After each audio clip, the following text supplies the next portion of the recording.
Hey, Brad, thank you so much for joining us. For the people who haven't heard of Hidden Level, maybe not even RevHeat, but tell me a little bit. Introduce yourself to us. Who are you? What do you do? And who do you serve? Yeah, absolutely. And thanks for the chance to talk with you this afternoon. I'm Brad Garber. I'm the Chief Operating Officer of a company called Hidden Level. We're a dual use venture backed company that serves both the commercial and enterprise community as well as federal and national security. And what do? We protect critical infrastructure. We protect individuals from things like drone attacks or cyber attacks. Awesome. Very, very cool. So with that being in mind, talk to us. We've known each other now for just under 2 years, been working together pretty substantially over the last, say, 12 to 14 months. Paint me a picture of what the day-to-day reality was like in your business before we started working together. Absolutely. I joined the company roughly 26 months ago. And when I joined the company has just finished raising their Series A round. Still at the time, I was employee number 55. We're over 110 today. And at the time, we were still in an environment where we were clearly in a founder-led sales approach to go to market, where the company had a few sales leaders that, to be frank, just weren't the right fit, either for the type of technology we sell or just properly equipped to go to market and win business. And so very quickly during the first year or so, it became clear to me, because I had some previous BD experience, that I needed to step up and lead the growth team and really begin to share the burden of go to market with the CEO while we began to think through, how do we thoughtfully build a really world-class go-to-market business development and sales team.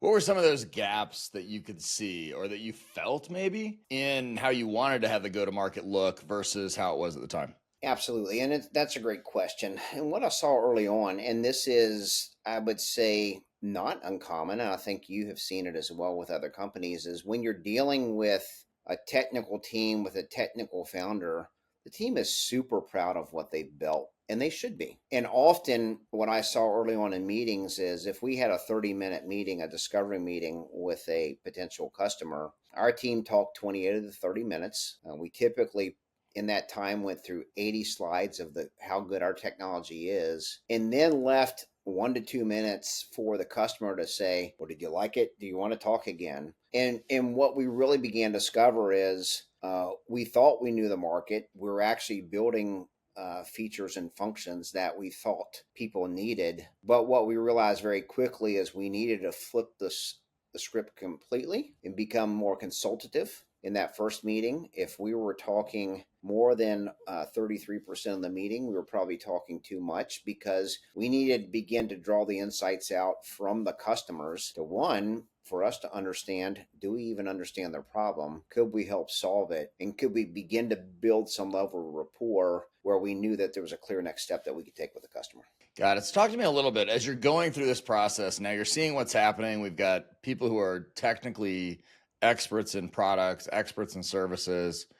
You went through, and tell me how many sales managers they had hired before you took over the BD team? Yeah, absolutely. There were at least 2 full-time sales leaders prior to my tenure. But I'll tell you, when I took over and before you and I really started working together, we did go back to market and try and hire some sales talent. And the reality is we did not hire the way that we should hire. The reality is, and I've talked to some founders recently of companies that are a little less mature than us, and they're struggling with very similar issues right now, in that, if you're going to market for specific BD or sales positions, and you begin to get a decent input of candidates, there are going to be folks in there who are, because they're salespeople, they're good at selling themselves. And it can be super, super hard to sift out who would be a good fit for your team and who really is the right person to lead your sales effort as you transition that from a founder-led sales to a sales team. And the irony about this as well is that can be really a hard transition, because as a founder or the founding team, that's your baby. And now you're starting to give it to someone who, in all intents and purposes, is an outsider who's joining the company, who's now going to be the face of the company to the customer. And so what I've seen is, and we experienced is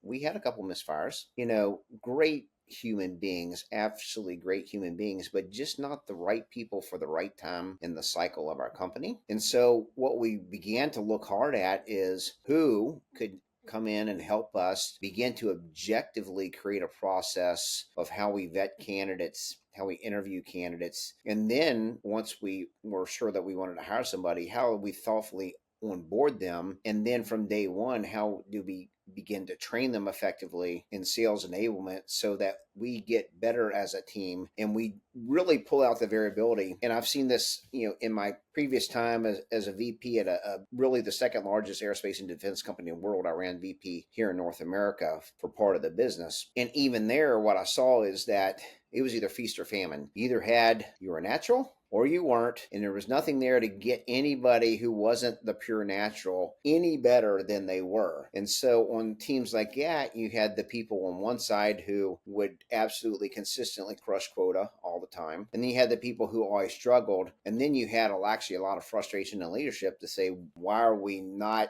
more level across the board? And so the process that when we met RevHeat and you came in, one, we started to get serious about, yes, we can create an objective process. Two, that process is absolutely repeatable in how we hire. But three, once we get somebody on board, we can upskill them from where they are today so that the whole team gets better. It's just like anything you do in life is, the first time you go out and run, you don't run a marathon.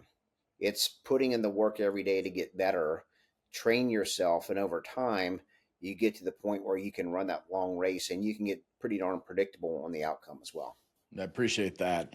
Tell me a little bit more about, from a systems and process perspective, what was in place before we met? What were the strengths? What were the weaknesses? Was it, I don't know, gut feel and, art, or was it process and driven?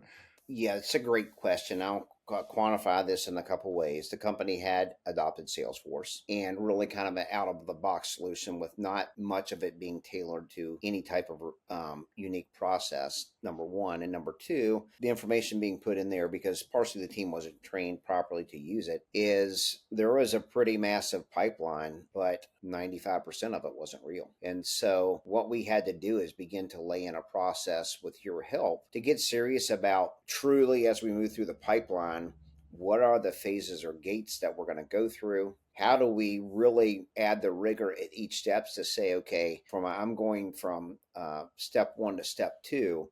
If this criteria isn't met, it doesn't move.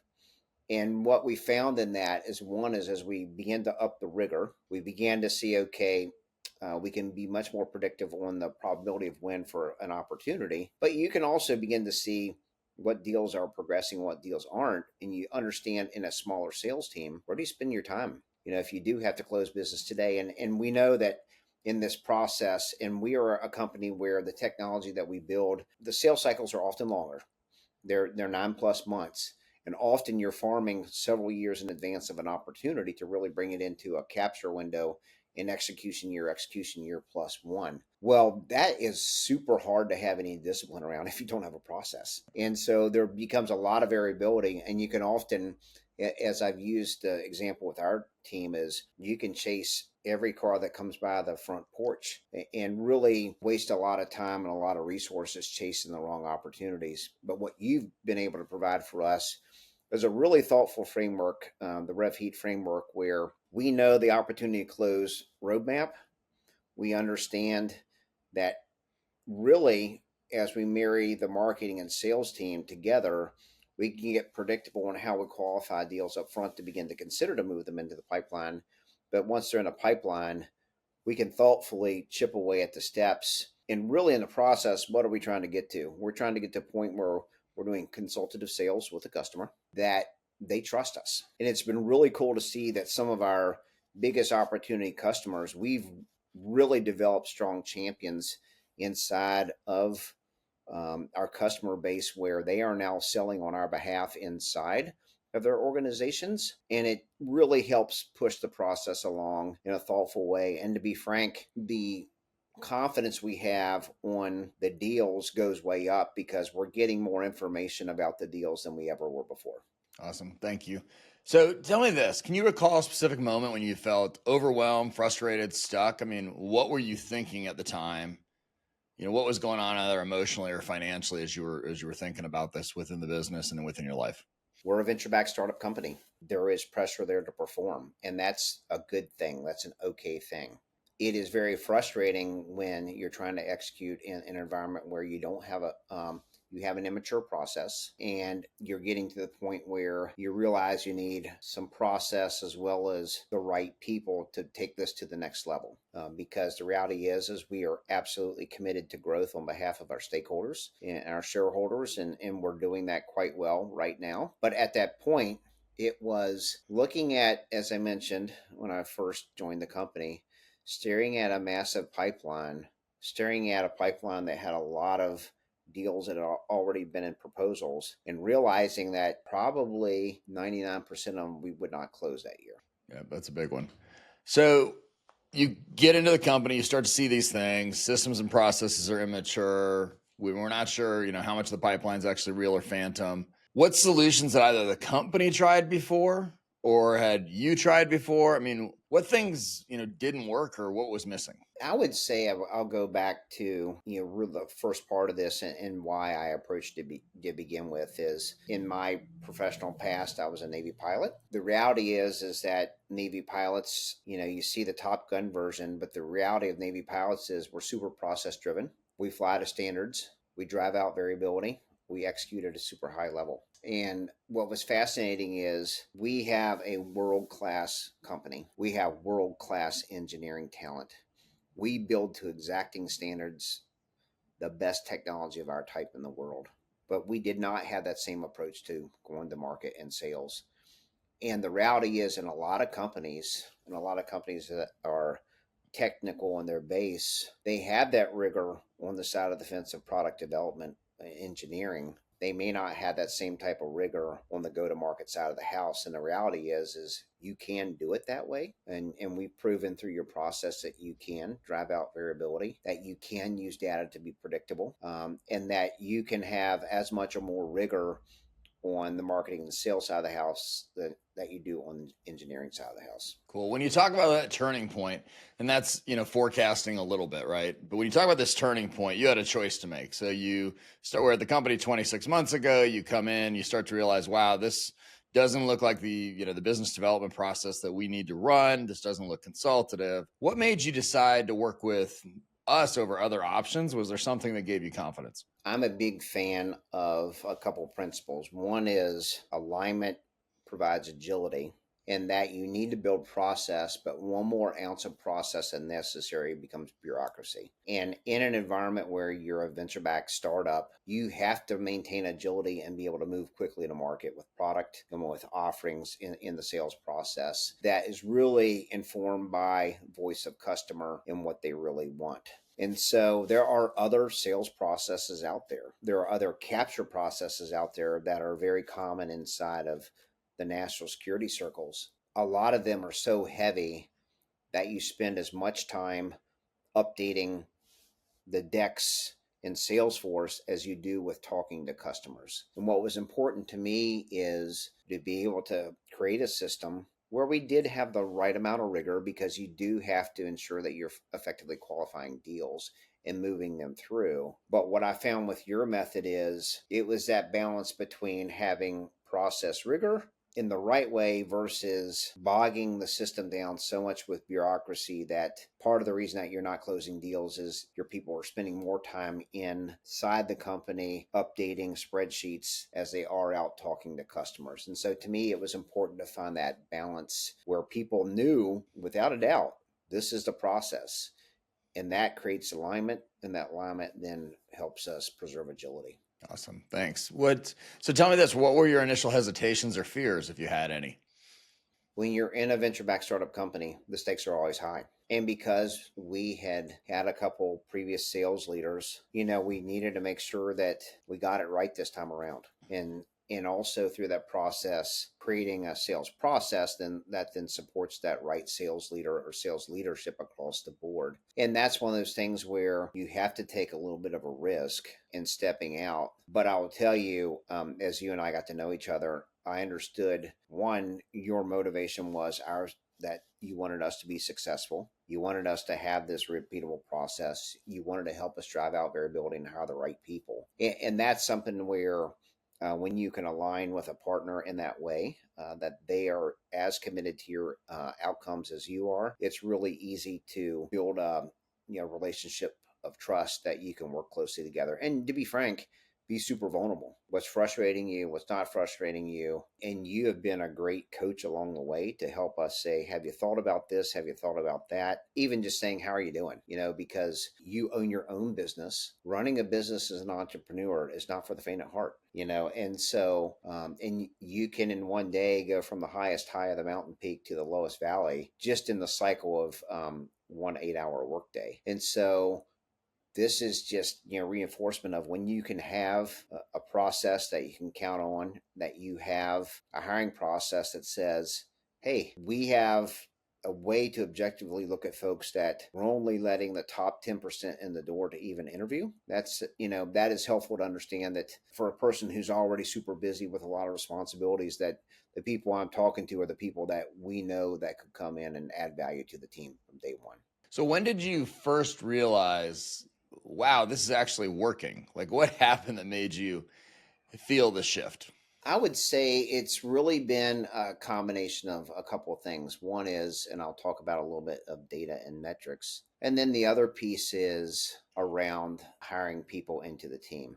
I'll talk about people first. We've had some thoughtful hires this year adding to the team, some folks who have a lot of significant sales experience over a decade at other companies and big companies, for them to come in and say, wow, this is really good. And then see them begin to very quickly adopt the framework that we're using, watching them in meetings and how they're engaging with customers in a way that was different just 6 to 8 weeks ago. That's super, super encouraging. The second piece is, as a venture-backed company, when I arrived, we had just closed a Series A.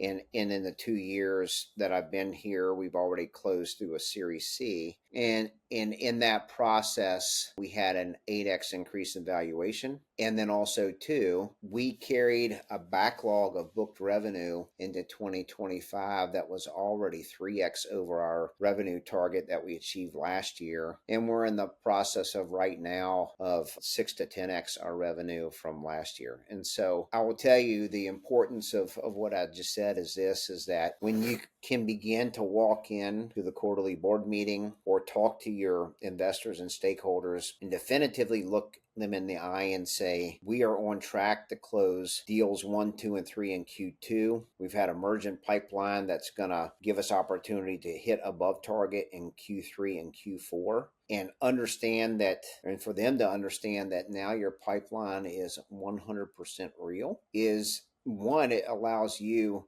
as the leader in the company to have a lot of confidence to look those stakeholders in the eye and they can believe what you're telling them. But also, too, it was a really strong boost from us, from one of our investors that led around, who is a top 10 growth VC firm, that says, you're our only portfolio company that actually delivers on everything that they say they're going to deliver on. Tell me a little bit about kind of what this has done for you from a peace of mind perspective, whether it's delivering to the board or looking at the things weekly. I mean, what has that done emotionally for you from where we started versus where you are today? Where I'm getting to now, and part of it is hiring the right talent as well, and then hiring the processes under which they execute, is being in a position to not have to touch things 10 times a day, but touch them at the right time with the right amount of rigor and understand that we're on track. That in and of itself lifts a significant amount of burden, where I'm not having to wake up in the middle of the night thinking about the pipeline or whatnot, but no, I can just have the confidence to say that we are in a good position. And to me, this is not just about, because there may be people watching this and thinking about if they make a decision to work with you. This is not just about, well, they're in a great position because they're starting to win business, they're growing, etc. They're in a good position as a company. It's less about that, and it's more about things are predictable. When things are predictable, the whole system calms down and allows you to focus on execution more. Tell me this, has anything unexpected improved? Like, you hired us to come in and help with systems and process and structure and hiring and, and the marketing side of the house, et cetera.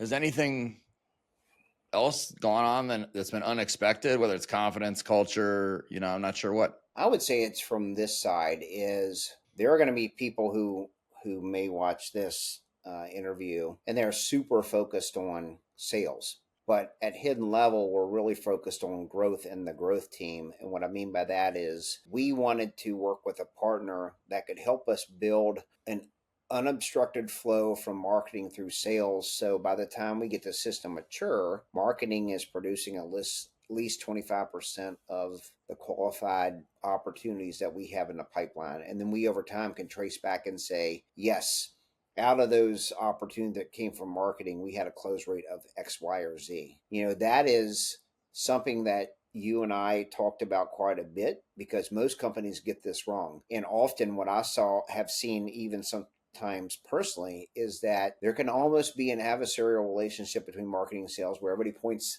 their fingers at each other and blames the other person for outcomes that don't happen. What we're trying to do at Hidden Level, and what I think we've done well with you and the help of your team, is to say, okay, we're going to build the growth team.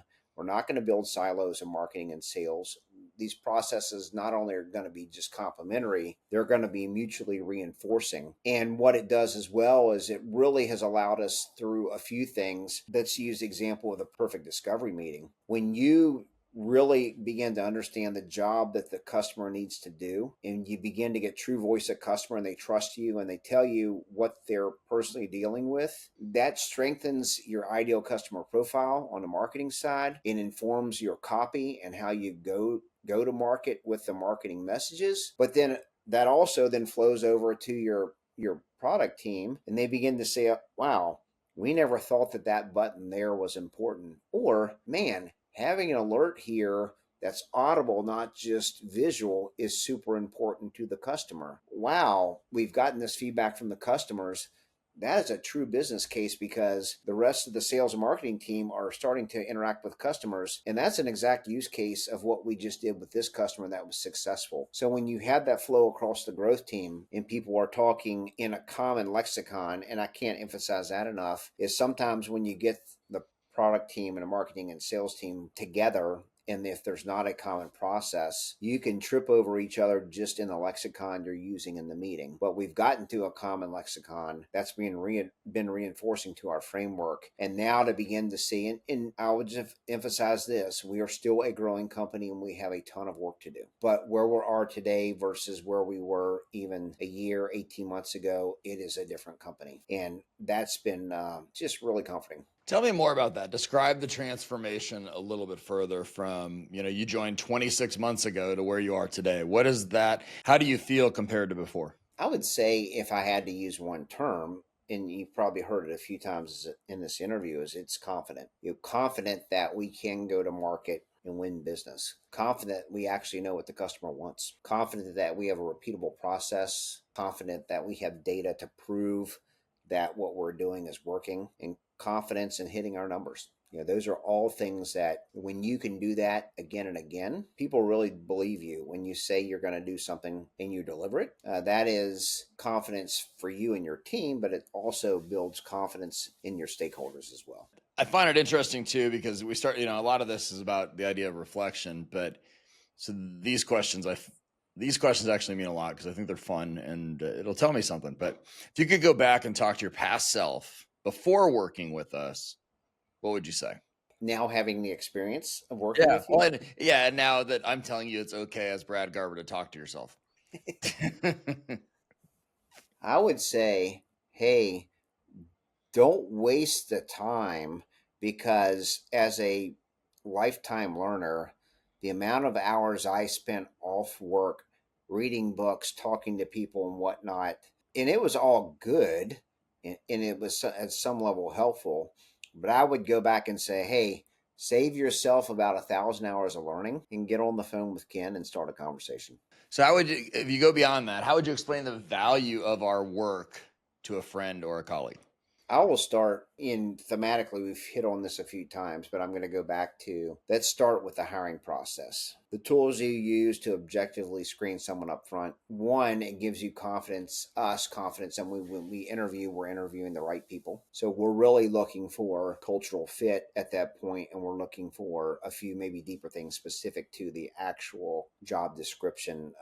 What audience they're going to sell into. But we know without a doubt that if they have been through the screening process, they have the DNA to sell. And also, we understand that through sales enablement in areas, because no one is perfect, in the areas where they can improve, we've already identified that and can build that into the roadmap of how we upskill them through sales enablement. That's part one. The part two is it gets back to our conversation around process is having something that's predictable in an environment, because we work in national security. At times that can get a bit stressful, and also times unpredictable. Also, too, in a startup, because you are building the airplane while you're flying it, anytime you can drive out variability and to get to some level of predictability, it adds a calm to the whole organization, because different types of personalities deal with stress differently. And whenever you can, as a team, say, okay, here's what we're doing, this is the reason for it,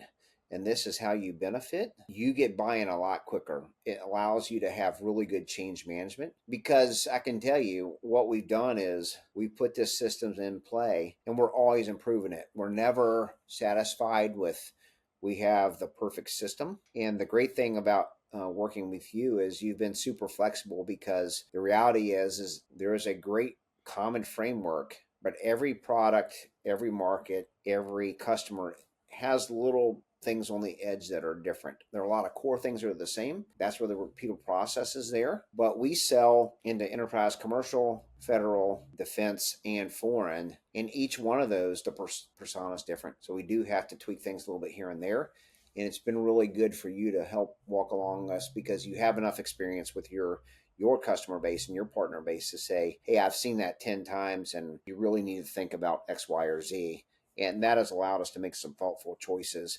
And actually, to be frank, has allowed us to lean out our process quite a bit in a way that allows us to be more agile. Very cool. Since I wrote this question, I've been looking forward to the answer. So this next one. So if our service was a movie or a meme title, what would it be? That one is a good one. It would be a complete play off something off the name of your company, RevHeat. Now, I'm probably going to have to come back to that and think of a really quick. And typically, I'm pretty quick with a response, but I don't know right now. Okay, well, we'll go. We got a couple of questions left. We'll see if you can get it or not. So, either way, you can always come back to it. So, okay, who would you recommend us to, and why? So I have a lot of exposure right now to venture-backed dual-use technology companies. And I had a dinner not that long ago at an investment firm where they had several companies in attendance, where I sat with CEOs and founders that are a little bit not as far along in the process as us. Some people who have been through their angel round, they're going through a Series A raise or whatnot, and they are still at the point where they're doing founder led sales, and they are beginning to do their interviews for their first sales leaders. And it was great at the dinner to be able to say, hey, actually there is a way that you can provide some objectivity to how you choose, because what they said is, man, this is really hard. We're getting a ton of candidates. They look qualified on paper, but my gut tells me they're not the right person. Founders typically have good instincts, but when you can reaffirm that instinct with some objective data to say, yeah, that's the right choice, because founders are making so many decisions every day, and a lot of them are consequential to the health of the company. Anytime that they can get reassurance that they're making a sound decision, it's a good thing. Because if you do look at, and you have the stats, Ken, the turnover of sales leaders is enormous. And when you look at the cost to an organization, it's typically in the millions of dollars of lost revenue or lost wages when you make a bad decision. And so, and I would say bad decision or not the right decision for that time cycle, because you can hire ahead of need or you can hire the wrong person. And what I would say is, you've helped us think through both of those types of decisions. And I think founders in particular, who are at that point where they're looking for their first sales leader, not just think about the sales leader, but is that sales leader coming in and will they have a process that they can execute? And then as they hire people, plug them into and upscale the whole sales process. This question's a little bit off script, but what do you think comes first? The people or the process? I would say, in this is the experience of how we attacked it, is what I think. I'm going to answer this by first addressing what is often seen. Founders often go to market and hire the people before they have a process. And what you and I have talked about many times is this concept of a player coach, where if you're looking for someone who can sell while they're building an organization, that's a unicorn that is super, super rare. Takes a uniquely special person who probably already knows a lot about your market, has a really established customer base that they can call on immediately, etc. So they're not having to do BD quite as hard as they are beginning to build the process and then hire themselves. We experienced that a little bit at Hidden Level. And so what I would say has been important to us is we had to put some framework together, and we had to do some deep introspection in the framework. Who are we selling to? What's important? And for us, it really came down to this. We discovered that we can build the profile of the type of person we want. They have to absolutely align to our guiding principles in the company, but they also have to be super mission driven. I'll tell you, if we would not have built the process first, or started to build the process and done some of that introspective work, I don't think we would have come up and gotten to the point where we know much more today the profile of the type of person that we need to hire to be successful than we were 24 months ago. Another a little bit off the book, but just I continue to think about this.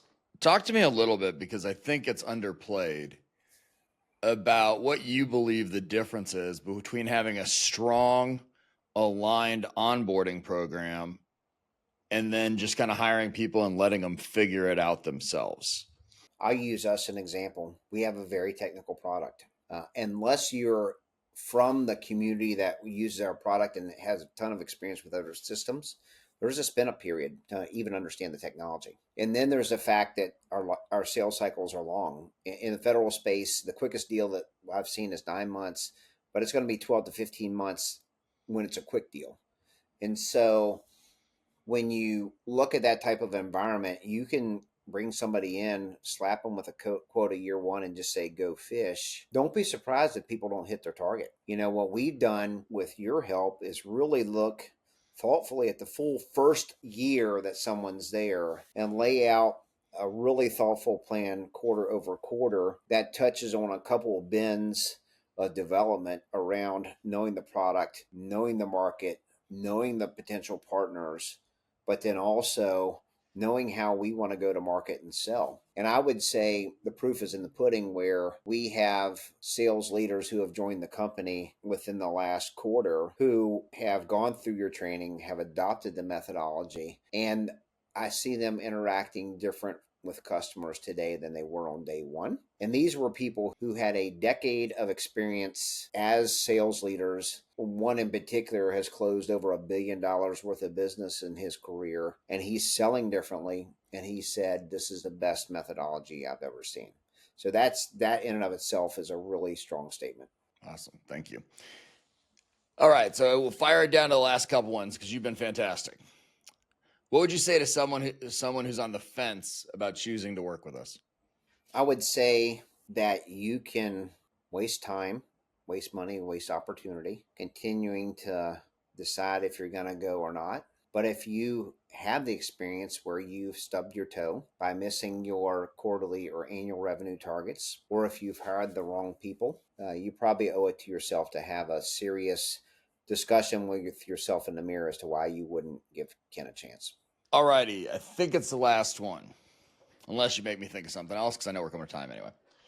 In one sentence. So we already missed the meme title, movie title. So we may be able to come back to that. But in one sentence, how would you sum up your journey with us?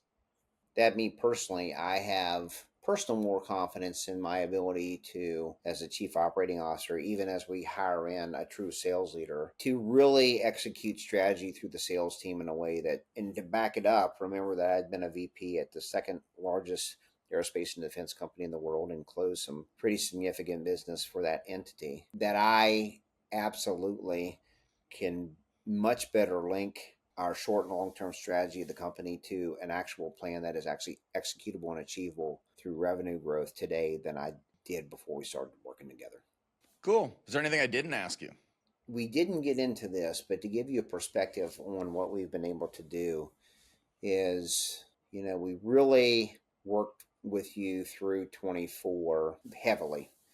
We carried a 3x backlog of book business into 25, a 3x multiple over our revenue in 24, and we're on track to do a 6 to 10x multiple on our revenue this year from last year. There are a lot of things that influence that, but what I can tell you is having the confidence and predictability that what we're chasing is real, it's qualified, and that we know the windows in which we're going to close because we have a good enough relationship with the customer that we understand their budget. We understand who is going to make the decision on the deal. Without a doubt, we understand their need, and then there's a definitive timeline tied with the deal. That's what makes it successful, and that has allowed me to have a lot of peace of mind. Now, every day we're hustling. That's just the nature of the business in business development and sales. But being able to do it in a thoughtful way inside of a process that we know works is, brings a lot of confidence to the table. Awesome. I have one last question for you. I'll put you on the spot. And if you say anything too mean, I'll cut it out.